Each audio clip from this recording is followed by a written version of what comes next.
Chapter 7. But Solomon was building his own house 13 years, and he finished all his house. He built also the house of the forest of Lebanon. The length thereof was 100 cubits, and the breadth thereof 50 cubits, and the height thereof 30 cubits, upon 4 rows of cedar pillars, with cedar beams upon the pillars. And it was covered with cedar above upon the beams, that lay on 45 pillars, 15 in a row. And there were windows in 3 rows, and light was against light in 3 ranks. And all the doors and posts were square with the windows, and light was against light in 3 ranks. And he made a porch of pillars. The length thereof was 50 cubits, and the breadth thereof 30 cubits, and the porch was before them. And the other pillars and the thick beam were before them. Then he made a porch for the throne where he might judge, even the porch of judgment. And it was covered with cedar from one side of the floor to the other. And his house where he dwelt had another court within the porch, which was of the like work. Solomon made also an house for Pharaoh's daughter, whom he had taken to wife, like unto this porch. All these were of costly stones, according to the measures of hewed stones, sawn with saws within and without, even from the foundation unto the coping, and so on the outside toward the great court. And the foundation was of costly stones, even great stones, stones of 10 cubits, and stones of 8 cubits. And above were costly stones, after the measure of hewed stones and cedars. And the great court round about it was with 3 rows of hewed stones, and a row of cedar beams, both for the inner court of the house of the Lord, and for the porch of the house. And King Solomon sent and fetched Hiram out of Tyre.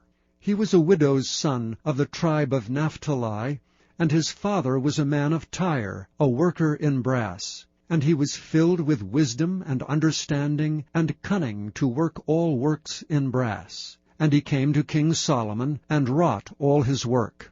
For he cast 2 pillars of brass of 18 cubits high apiece, and a line of 12 cubits did compass either of them about.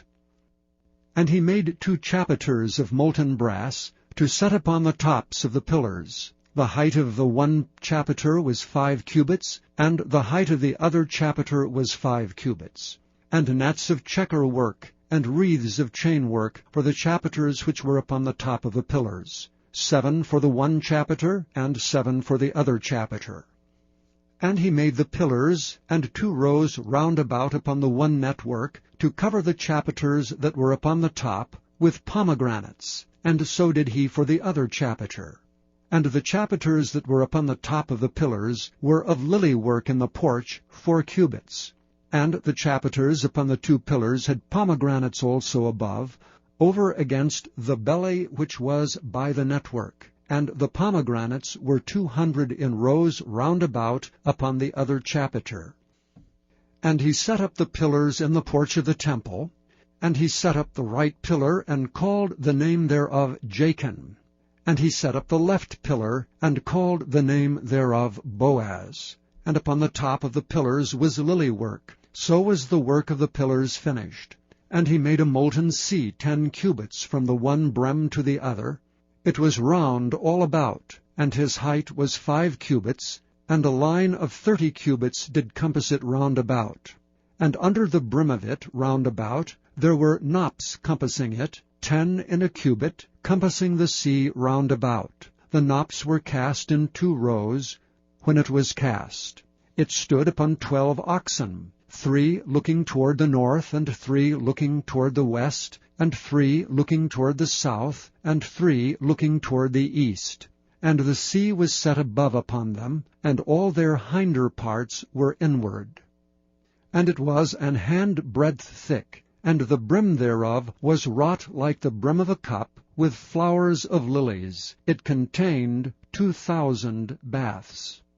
And he made 10 bases of brass. 4 cubits was the length of one base, and 4 cubits the breadth thereof, and 3 cubits the height of it. And the work of the bases was on this manner. They had borders, and the borders were between the ledges. And on the borders that were between the ledges were lions, oxen, and cherubims, and upon the ledges there was a base above, and beneath the lions and oxen were certain additions made of thin work. And every base had 4 brazen wheels, and plates of brass, and the 4 corners thereof had undersetters. Under the laver were undersetters molten, at the side of every addition. And the mouth of it within the chapiter and above was a cubit, and the mouth thereof was round about after the work of the base, a cubit and a half. And also upon the mouth of it were gravings, with their borders, 4 square, not round. And under the borders were 4 wheels, and the axle trees of the wheels were joined to the base, and the height of a wheel was a cubit and a half a cubit. And the work of the wheels was like the work of a chariot wheel, their axle trees and their naves, and their felloes, and their spokes were all molten. And there were 4 undersetters to the 4 corners of one base, and the undersetters were of the very base itself. And in the top of the base was there a round compass of half a cubit high. And on the top of the base the ledges thereof and the borders thereof were of the same. For on the plates of the ledges thereof, and on the borders thereof, he graved cherubims, lions, and palm trees, according to the proportion of every one, and additions round about. After this manner he made the 10 bases. All of them had 1 casting, 1 measure, and 1 size. Then made he 10 lavers of brass. 1 laver contained 40 baths, and every laver was 4 cubits, and upon every one of the 10 bases 1 laver. And he put 5 bases on the right side of the house, and 5 on the left side of the house, and he set the sea on the right side of the house eastward, over against the south.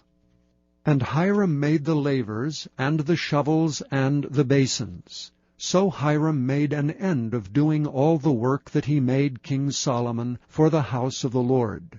The 2 pillars, and the 2 bowls of the chapiters that were on the top of the 2 pillars, and the 2 networks to cover the 2 bowls of the chapiters which were upon the top of the pillars, and 400 pomegranates for the 2 networks, even 2 rows of pomegranates for 1 network, to cover the 2 bowls of the chapiters that were upon the pillars, and the 10 bases, and 10 lavers on the bases, and 1 sea, and 12 oxen under the sea, and the pots, and the shovels, and the basins. And all these vessels which Hiram made to King Solomon for the house of the Lord were of bright brass. In the plain of Jordan did the king cast them, in the city ground between Succoth and Zarthan. And Solomon left all the vessels unweighed, because they were exceeding many, neither was the weight of the brass found out.